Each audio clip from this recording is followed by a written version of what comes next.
There, hey guys, what's going on? My name is Chris Hawkes, and this is your Best Life Defined. Got a message today. I've been throwing it out there. I've been saying, hey, come on, bring it, bring it. You can't challenge me. So I get it. I get a message the other day. Basically, the guy's saying, I don't understand what you mean, and you're crazy. There's no way you can spend your time doing what you love to do. I'm thinking to myself, well, maybe I am crazy. I don't know. Do crazy people know they're crazy? That's kind of an issue for me. I guess it runs in my family, I think. I think for most people who know me, they're probably thinking, yeah, he's a little bit off. He doesn't do things quite like everyone else, which actually is working out pretty good for me. I have a great life because of it. But let me go ahead and address that issue of what exactly this is and whether I'm crazy or not. So here's the theory. Here's my analogy, and I'm living it, so I'll just go from there. The way I see it, you have so much of money and so much time, right? And when you're born and you start making these decisions, we start developing these ideas about what our life should look like. And for the most part, we all seem to follow the same exact path. We grow up and the want starts early, and start wanting things really early. So as we get older, we start buying things, and of course, it's completely acceptable to be in debt, right? Even though everyone that you talk to who's immensely successful and famous and all that generally don't carry any debt. Debt is cancer to freedom, right? And yet we all tend to just fall into it. Everybody, the most ironic thing in the world, and I'll say this again and again and again, and that is, how do we applaud our children for buying a house when they go in debt for 30 years to do it? They give a 20% down payment, and then they're paying a mortgage of $2,000 a month for their entire lives. Jump in debt to that house at 25 years old. By the time you retire, that's the big dream. I want to get my house paid off by the time I retire, right? I don't have that problem. I don't have that problem because I don't own a house. Well, I don't own a conventional house. I own a fifth wheel. And it's depreciating. It's not worth what it was when I bought it. It will never be worth what it was when I bought it. But still, it's an asset, right? People think, well, why did you do that? You sell your house and then you buy a fifth wheel that depreciates. That's crazy. It doesn't make any sense. It all comes back to this idea of what the choices you make in your life give you access to. Now, I'm not calling you crazy because you own a house. But what I will draw your attention to is, what does that choice give you access to?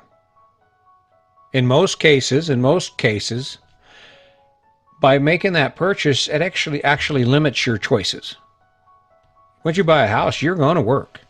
You buy that house, a 30-year note, where you're going to pay, what, $100,000 in interest? You're going to work. You're going to stay in one place, and your choices are going to be driven around the fact that you have to earn money to keep that asset. And because it's such a long-term investment, guess what? You don't just get to quit.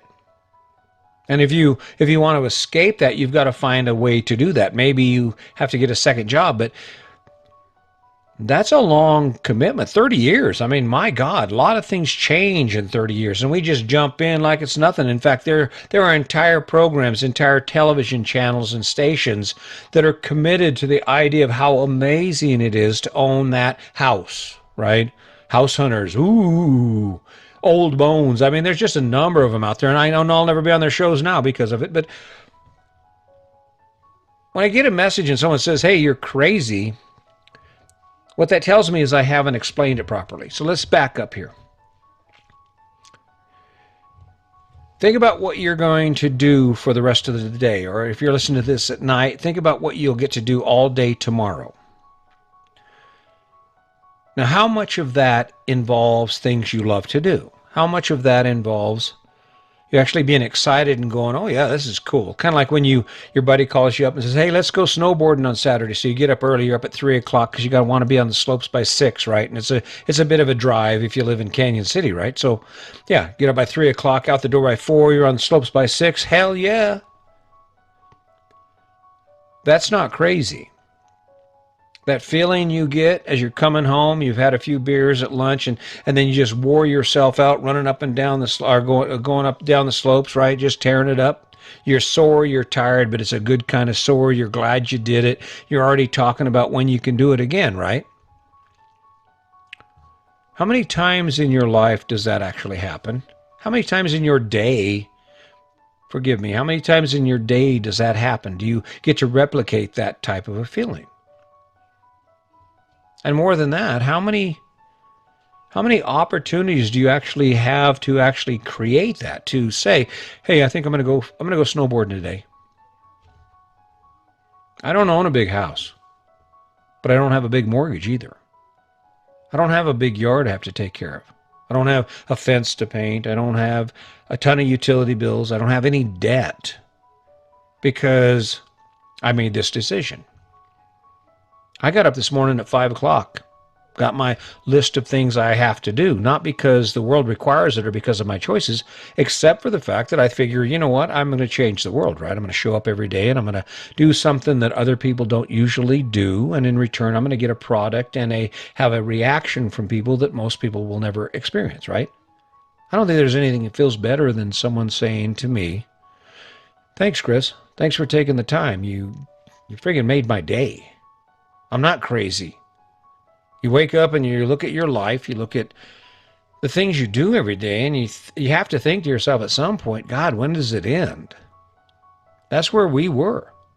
And I said, all right, let's change something. And what's cool about, for all the tragedy or the struggle that comes from being having the childhood that I had and that Sandy had, the one thing we don't have is a fear of change. We just simply don't. I mean, it gets nerve-wracking sometimes, but the ability to act in the face of fear, that doesn't bother me one bit. Because fear was a part of my survival. It's an instinct, like when to run, when to fight, right? It's just, being afraid. Yeah, I'm afraid. There are times I get afraid, but look what had happened. Look what I would have missed out on had I been afraid. So get back to that comparison. What will you do today that fires your rocket? You know that thing? How much of time will you spend today where you can say, you know what? I don't think I'm going to do that. I'm going to do something else. Chances are not only you, but the people around you don't have that ability. I can hook my truck up to our fifth wheel today and be anywhere I want to be in 24 hours. Some people say, well, no, I wouldn't want to do that. Well, granted, you got a garage full of crap, your yard's full of crap, your house is full of crap, you're swimming in debt. What are you going to say? I mean, let's be honest. What are you going to say? I'd like to do it, but my choices suck and I don't have the endurance and the fortitude to go after it. So I accept it and I look at something like this podcast and I go, oh, you just must be crazy.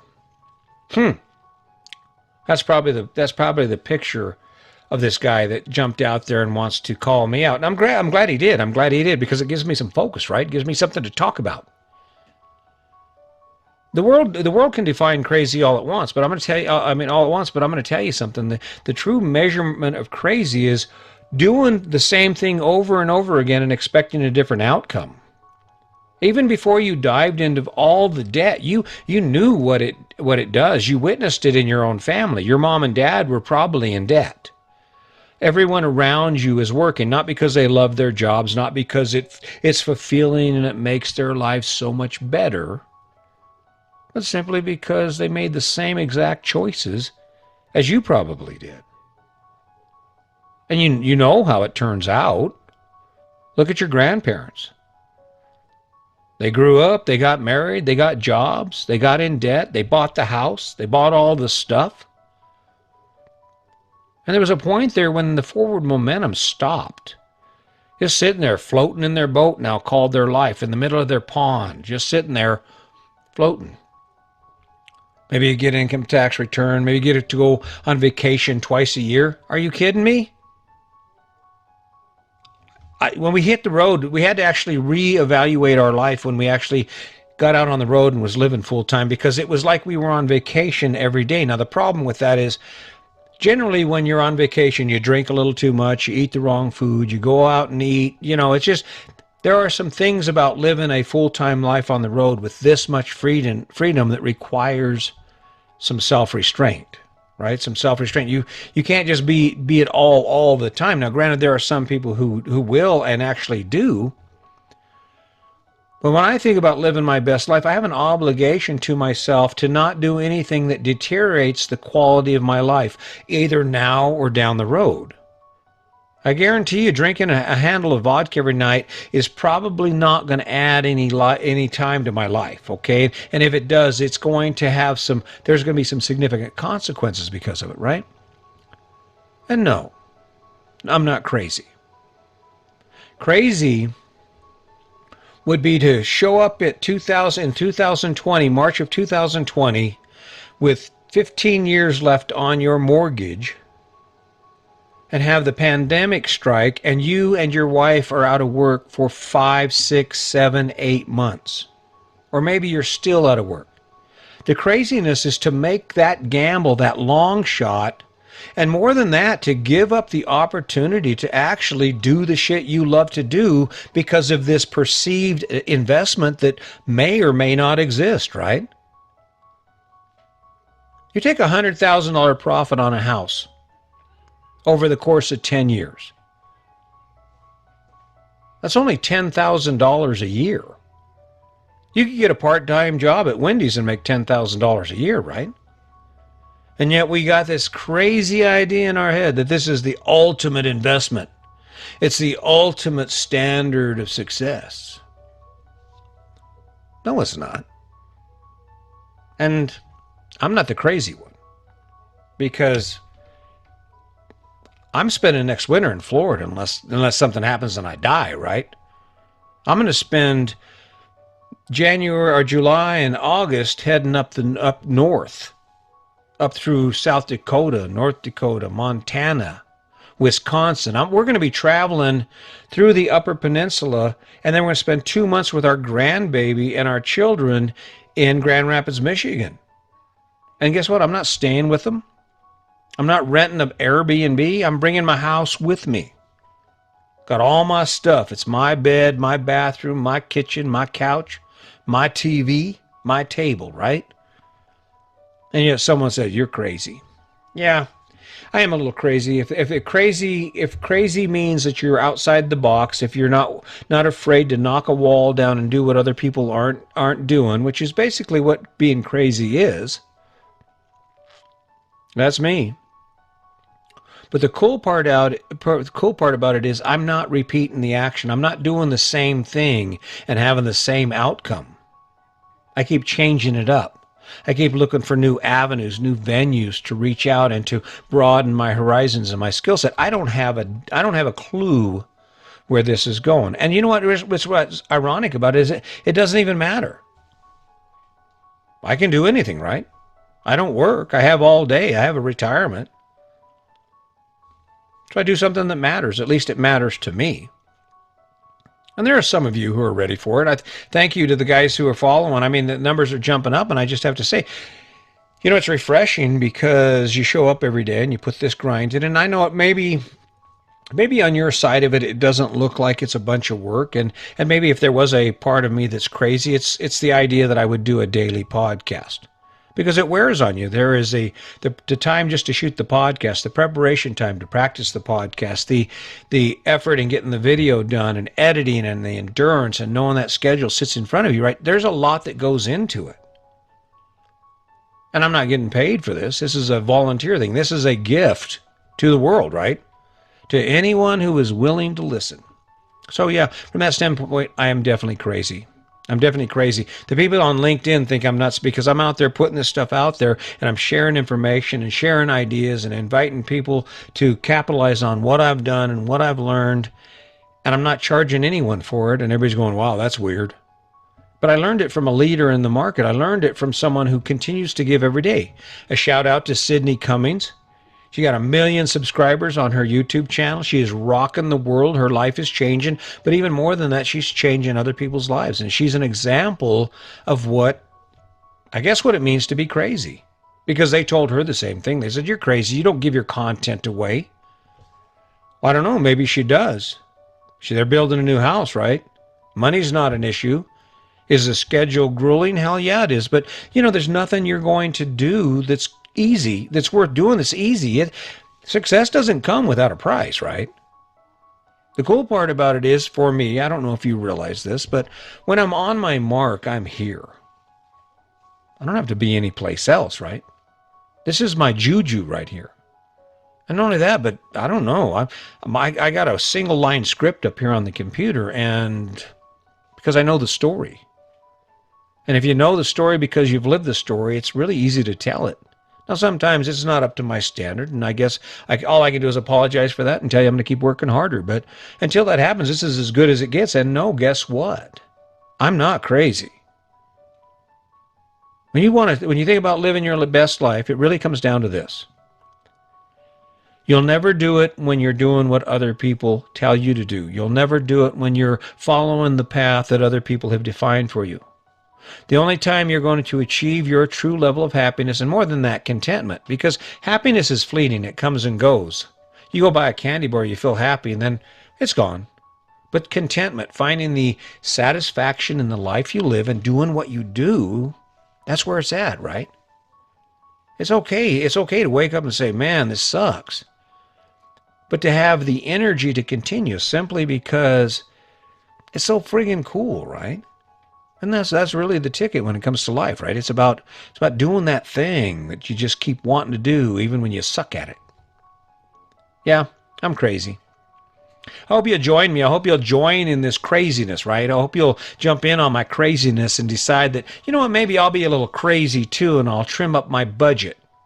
Sell that fancy-ass car I'm making those big payments on and just get something that fits. So you have some flexibility, some room in your life to make some other choices, like go fishing, go dancing, go bowling, go do anything you would love to do but haven't had the time or the money, right? That's craziness. Shit, yeah, let's be crazy together, guys. Hey, listen, I'm going to keep showing up. I am crazy for that, I guess, because I do work hard at this. But it's all about sharing. It's all about the impact you have on the lives of those around you. I believe that if I do this, someone's life will be changed because of it. Because it's not what I have. No one's going to care whether I lived in a fifth wheel or in a mansion. What they're going to care about is the impact this has on their lives. And I hope that's you. You're not going to care about anything besides, I listened to that guy and listened to him again, and he was kind of hard to listen to, and sometimes I didn't get it, and sometimes I did, and before I knew it, I went in and I picked something. I took action on it. I took a look at it, revised it, and I took action on it again. Repeat. Pick it, do it, repeat. Pick it, do it, repeat. That's the secret, and maybe that's crazy. But I don't think so. I've spent the last 5 years spending the majority of my time, 90% of my time, doing exactly what I want to do. Doesn't get much better than that. So keep that in mind. Listen, I'm not crazy. Or at least I don't think I am. Regardless of what you think about me or the craziness of what I'm doing, I guarantee you there's only one reason I'm showing up here every day. It's because this story's worth telling.